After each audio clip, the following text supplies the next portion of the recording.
What's up, guys? Welcome to Why Girlfriends English. Today, we're going to talk about the difference between tutoring and traditional classroom methods. Yeah, so because of COVID and other things around the world, a lot of people are willing to ask the question, is it worth going through traditional means, going to a university, community college, some form of traditional teaching where you're in a physical classroom, and instead of that, trying to figure out if there are other ways that we can learn a language, like online tutoring, for example. Yeah, and that's a really good question to ask, and it has a huge impact on your wallet, to be honest. Right, because tutoring can be expensive, but so can traditional classes.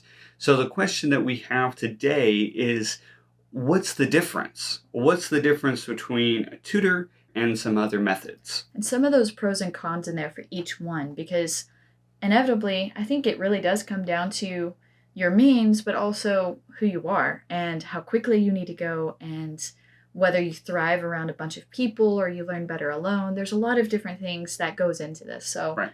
Why don't we jump in? So the first big advantage of tutoring as opposed to traditional classroom learning is that tutoring is more flexible, while the university class tends to be more structured. And that's not a bad thing. Like, it really comes down to if you're a more flexible or structured type of person, but it also doesn't necessarily equate to, is it going to be faster for you to learn from a tutor versus from a classroom setting, right? Right. I mean, there's a little bit that goes into that. Right. The advantage of flexibility is that the tutor can meet you where you are fairly quickly. They can figure out where you're at, where you need to go, and they can help carry you through that. That's a really big advantage of a tutor. A classroom cannot do that. We cannot slow 30 people down because one person is more ahead than the other or whatever. Yeah. But the advantage with structured learning is that a lot of our students, they have the same questions. And so if 90 or 100% of our students have the same question, instead of having to go one by one and answer each student individually, say, this is how you say it, this is how you say it, this is how you say it. How about we make a course or maybe we make a class talking about that specific issue? This is really difficult to get into because, I mean, we've been on both ends of it. We've been the student in both situations, but we've also been the teacher in both situations. And quite honestly, as a teacher, you have to have a different skill set for tutoring versus teaching. I mean, teaching, you've got to be much more animated. You're basically giving a speech, and then you have to do lots of discipline, lots of, hey, you need to pay attention. Hey, you're not saying this right, but you can't give too much time to one set of students over the other. So we feel more frazzled and divided as a teacher of a big classroom. However, with this private tutoring, I'm focusing on one student now. How I will spend a lot more time in preparation because I'm not making general things, but I am pinpointing exactly where they are at, and I'm testing their weaknesses while still like helping maintain their strengths. So I'm doing actually a lot more work for one individual in private tutoring than I am for a whole class. Which is, again, the benefit of the student, but it is kind of hard for the teacher, which leads us into our second point, which is the cost. The cost in these two can be kind of strange because generally speaking, tutors charge by the hour. And if you're just going to meet for 1 or 2 sessions, maybe that can look pretty good. But as opposed to a course or a traditional class at a university, that they charge by the semester or by a block. And that can look really expensive when compared to the hourly pay. But it's not always the case. It's not always the case. There are different ways that online, the internet, has really opened things up as far as classroom teaching. So if you're taking a course online or you're taking classes online, now the teacher has more things available where they can either do a subscription program where you pay less, but by the month that you're using it, but they also might do something more like, you can pay for this, you can have me for 5 months, and this is what it costs. Or they might do, again, by the hour for the online class of multiple students that meet together and they agree to come together for a certain time every week or 2 or 3 times a week, and you pay by the hour still like that, maybe getting some kind of discount or some free classes per how many you buy. Now, again, this is fantastic, and there's a lot of pricing models involved there, but again, it's more people. And it has a high risk, especially for tutors, but also for students, because if you miss, or if you're sick, or if you can't come to class, or whatever it is, you have to take that into account. If you take a traditional class and you say, I'm sick, or something happened, and you can't go to class, then that's just kind of like, gone. It's gone. You can't get that money back, you can't get that time back. But on the other hand, on the tutoring side, the tutor basically takes a lot of that risk on himself. So if I have 4 hours of teaching and 2 of my students have an emergency, then that means I've lost 2 hours of teaching that I could have done if I had invested it into other kinds of teaching. So it's a balance. Yes. Both of these have advantages. Both of these have disadvantages.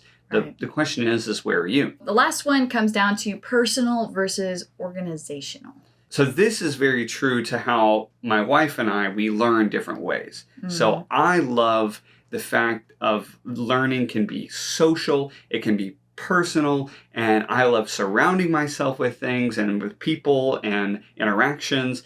And that actually leads me to want to have a more, even though it sounds ironic, a more organizational type of learning, because I can go around people. If I go to a classroom and a university local here in my city, I can surround myself with people, with learners, with a teacher that I could talk to, that I can call if I need some help or something like that.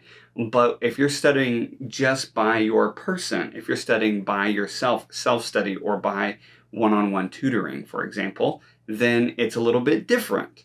Yeah, and for me and my personality, I'm more introverted. So I really like to work one-on-one. And that's what Josh means by personal. But this is really funny because he said organizational, meaning an organization. But I really like organized or structured learning. So really funny thing that just came up naturally there. But he likes organizational in terms of organizations where there's people that come together in a group. It's structured in a way such that it's built upon people coming together in a class setting.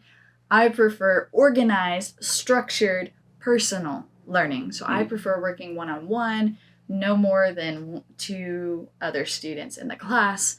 If I'm going to do a group class, I'd like it to be 3 or less personally, because I am an introvert and that's just how I roll. That's just how I enjoy learning. So I like the structure and I like the personal connection. Right. And it's not that you can't study with other people. You just prefer to study one-on-one because you really like getting into the nitty-gritty and the details of the language. And that's really hard to do when you're in an organization. Yeah. When you're in a classroom, it's really hard to take a step back and say, let's really talk about the history of this word or the history of this grammatical structure. That's really hard to do when you have a class of 30 people and you're trying to keep all their attention, and it's really hard. Yeah. It's really difficult to get into the details. But for me, I love that social learning aspect, and I love the people, and I love that I can call one of my classmates up and say, hey, how about we meet for coffee and practice our Mandarin? Even though you're from Spain and I'm from America, we can still practice our Mandarin over coffee. That'd be awesome. Yeah. And so that's what we mean by personal or organizational. Little kind of funny terms there, but what we mean is that it depends on what your study style is like. Right. So when it comes down to it, which one should you choose really comes down to who you are, where you are in your language learning journey, but it also comes down to your means and what you're able to afford, as well as your time. So that's a big one. Like if you're considering one of these, then perhaps you have time to put into it, to really pour into it. But either way, both of these are far more motivating than some of the methods we mentioned in the last video. Some of those, like the free resources versus just cheaper things or things that you pay for yourself and you just work through whenever you have time, those are not very motivating. But if you have to go to a class and you have to keep up with that class, or you have a tutor and you need to show up and show that you respect the time that they have spent outside of that tutoring hour putting together things for you to do, then you just really want to meet them where they are at. You want to meet them more than halfway, really. Your motivation just goes so much higher in these situations, not only because you've invested money, but because you've invested time and you have a personal connection with your teacher, with your classmates, with your tutor. Doesn't matter. You have that personal connection. So Accountability in language learning is huge, and these two are some of the best ways to have that accountability. And it's one of the ways that online learning just really doesn't fill in. And that's what we at White Girl Friends English, that's what we're trying to help you guys, is that we understand that there's a difference in language learning. And so what we are trying to do is trying to give you guys multiple ways of consuming or learning language, learning English. That's part of what YouTube is about. That's part of what some other things we have going on behind the scenes are about, for you guys to be able to learn your way and not just our way. So we want to know from you guys, which way do you prefer to learn language? Do you prefer that traditional classroom setting where you kind of learn a more social side of things, or do you prefer the one-to-one study tutoring where you can get into the details of English and language learning in general? So put that down in the comments below. We'll see who wins. We'll see what you guys think, and we'll catch you guys on the next one. Bye.